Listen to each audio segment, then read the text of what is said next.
আসসালামু আলাইকুম। দেশ ও দেশের বাইরে যে যেখান থেকে তন্ত্রমন্ত্র গুপ্ত তথ্য চ্যানেলটি দেখছেন সবাইকে স্বাগতম। তো আমি হাজির হলাম নারকেল তেল পড়ার মাধ্যমে বশীকরণের একটি পাওয়ারফুল বিদ্যা নিয়ে। তো এই বিদ্যাটি কিন্তু ভিন্ন প্রকার বিভিন্ন তেল পড়ার মন্ত্র আছে। তো তার সাথে কিন্তু এই মন্ত্রটি ভিন্ন বা ভিন্ন প্রকার। অবশ্য আপনারা এই মন্ত্র আপনারা বৈধ কাজের জন্য ব্যবহার করবেন বা বৈধ কাজের জন্য এজাজত দেওয়া থাকবে। আপনারা অবশ্যই বৈধ কাজে ব্যবহার করবেন। তো এখানে যেই মন্ত্রর কথা বলা হচ্ছে বা যে মন্ত্রটি আপনাদেরকে শেখানো হচ্ছে, মন্ত্রটি অতি পাওয়ারফুল।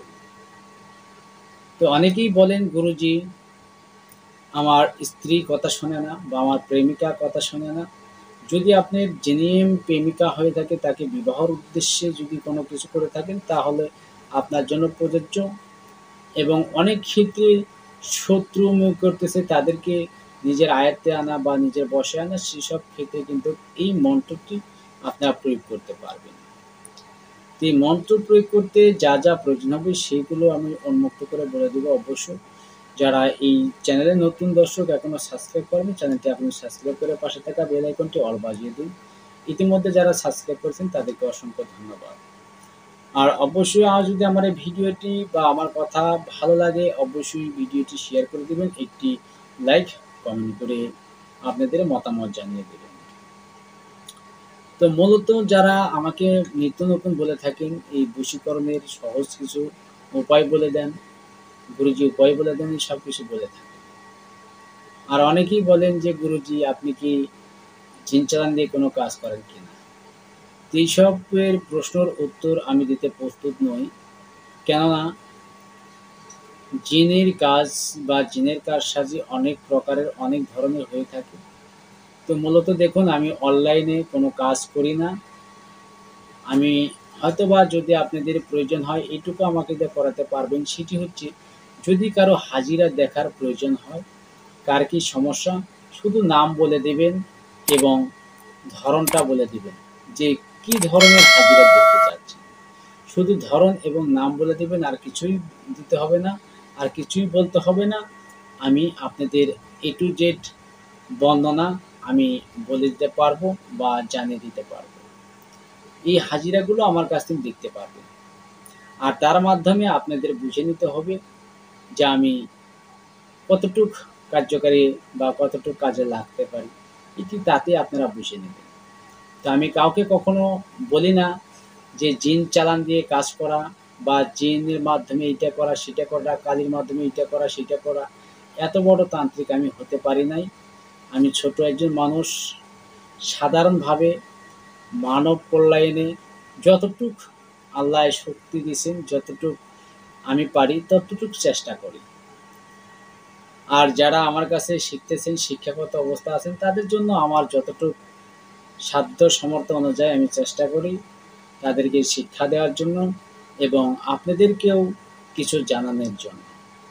অনেক ভণ্ড তান্ত্রিক কবিরাজরা আছেন যারা জিন চালানের কথা বলে অনেক টাকা পয়সা অনলাইনে নিচ্ছেন বা দিচ্ছেন। দেখুন, আমি আপনাদেরকে বলতে চাই, অনলাইনে আমি তো নিজে কাজ করিই না। আপনারা জানেন, অনেকেই ফোন করছেন, কিন্তু আমি ডাইরেক্ট সরাসরি বলছি আমি অনলাইনে কাজ করি না। যদি আপনাদের বিশেষ প্রয়োজন হয় তাহলে অফলাইনে অর্থাৎ আমার আশ্রমে আসতে হবে। তাহলে আমি আপনার বিষয়বস্তু দেখে বিবেচনা করে যদি কাজ করার মতো হয় আমি করে দিতে পারবো। যেমন দেখুন, আমাদের একটি বশীকরণের কাজ করতে মিনিমাম প্রায় ৪ থেকে ৫ দিন। ৫ দিনের নিচে হয় না। ৫ দিন আমাদের একটি বশীকরণের এই তদবির লিখতে সময় লাগে। কারণ আমাদের গ্রহ তারকা সবসময় থাকে না। এগুলো মেনে আমাদের কাজ করতে হয়। এইজন্য আমাদের সময় বেশি লাগে। আবার অনেক ক্ষেত্রে একটি ধরেন একজনকে কালির আচর আছে। কালী বলতে তো কোনো কিছু না, কালী একটি আত্মা, এটাকে প্রেতাত্মা বলা হয়। যা কালী নামক। কালী তো অস্তিত্বের স্বীকৃত মানুষ। আর মানুষ কখনো মানুষের উপরে হাজির হয় না, মানুষ কখনো মানুষের উপরে আসে না। সে একজন সিদ্ধি সাধিকা ছিলেন বা সাধক ছিলেন। এই ক্ষেত্রে আমরা তাদের নাম জপ করি বা মন্ত্রের মধ্যে আসছে, এই কারণে তাদের দোহাই বা জপে আসে, এইজন্য জপ করি। তো মূলত দেখুন, কালীর যে একটি আত্মা, সেই আত্মাকেই মূলত আমরা তন্ত্রিক ক্রিয়ার মাধ্যমে বা আমরা জপের মাধ্যমে তার কিন্তু আত্মাটাকে বা তার যেই লফজ থেকে এটাই কিন্তু আমরা কিন্তু সামনে উপস্থাপন করাইতে পারি। কিন্তু সে কালির যে অস্তিত্ব আছে, সে যে মারা গেছে, মারা যাওয়ার পরে তার সে আর উঠে আসতে পারে না। এটা আমাদের মাথায় রাখতে হবে। যেমন জিন সাধনা করা হয় বা জিন এটা আছে এবং থাকবে কিয়ামত পর্যন্ত। এটি আপনারা সাধনা করবেন, এটি সামনে আসবে। আর যেমন যত কালী বলেন, শিব বলেন, এই দেবতা, সেই দেবতা, সবাই মানুষ ছিলেন। আর একজন মানুষ মারা যাবার পরে কখনো সে সামনে আসতে পারে না।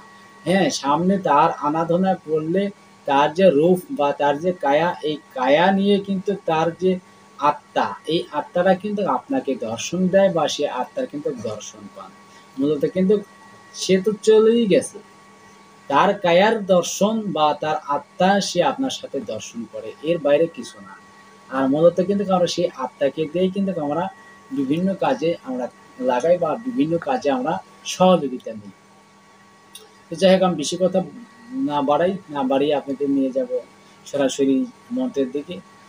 তো তার আগে নিয়মটি বলার আগে চলুন মন্ত্রটি স্ক্রিনে দেখে আসি, পরে নিয়মটি বলে দিচ্ছি। মন্ত্রটি হচ্ছে, রমতো রে ভাটি করো কাটি, জাগক কাম হোক মাতামাতি, আমার দিকে করাও অমুকের কন্যা অমুকের ছটাছুটি, নইলে শিব শঙ্করের মস্তক কাটি। এই মন্ত্রটি প্রথমত আপনাদের ৩ মালা জপ করে সিদ্ধি করে দিতে হবে। ৩ মালা, মন্ত্রের মালা ৩ মালা জপ করবেন। মালা কিন্তু তসবির মালা আছে, যেটা আমরা নামাজ পড়ি বা ইবাদত বন্দেগী করি। এটা হচ্ছে নামাজের মালা, আরেকটি হচ্ছে মন্ত্রের মালা। অবশ্যই আপনারা মন্ত্রের মালা ৩ মালা জপ করে সিদ্ধি করে নেবেন। সিদ্ধি করে নেওয়ার পরে আপনারা বাজার থেকে কিছু নারকেলের তেল কিনে নিয়ে আসবেন এবং কামসিঁদুর কিনে নিয়ে আসবেন।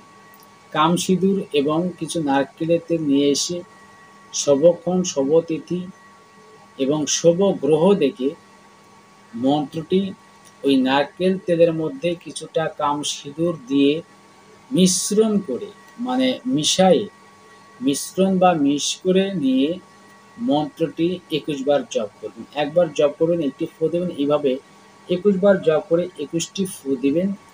দেওয়ার পরে সেই তেল আপনি শরীরে লাগাইয়া, আপনি যদি কোনোভাবে লাগিয়ে যদি সে মেয়ের গায়ে দিতে পারেন, কোনো রকমভাবে যদি সেই যে মেয়েকে পছন্দ করেন তার শরীরে দিতে পারেন, অথবা আপনি হয়তো তেল অভিমন্ত্রিত করে কামসিঁদুর বা তেল অভিমন্ত্রিত বা মন্ত্র পড়ে যেই নারীকে আপনারা পছন্দ করেন বা বিয়ে করতে চান, আপনি কিছুটা তেল নিয়ে ওই কুমারী নারীর বা বিবাহিত নারীর বা অবিবাহিত যেমনটাই হোক না কেন, প্রয়োজনে তার তেলের সাথে যদি মিশিয়ে দিয়ে আসতে পারেন, তাও কিন্তু আপনাদের কাজ হবে। করবেন একটি শিশি বা একটা টবের মধ্যে আপনারা কিছুটা তেল মন্ত্র পড়ে নেবেন। নিয়ে ওই নারী যেই তেল ব্যবহার করে ওই তেলের মধ্যে মিশ্রণ করে দিয়ে আসবেন। তাহলে বুঝতে পারবেন না, দেখবেন আপনাদের কাজ অলরেডি ৩ দিনের মধ্যে সাকসেস হয়ে গেছে।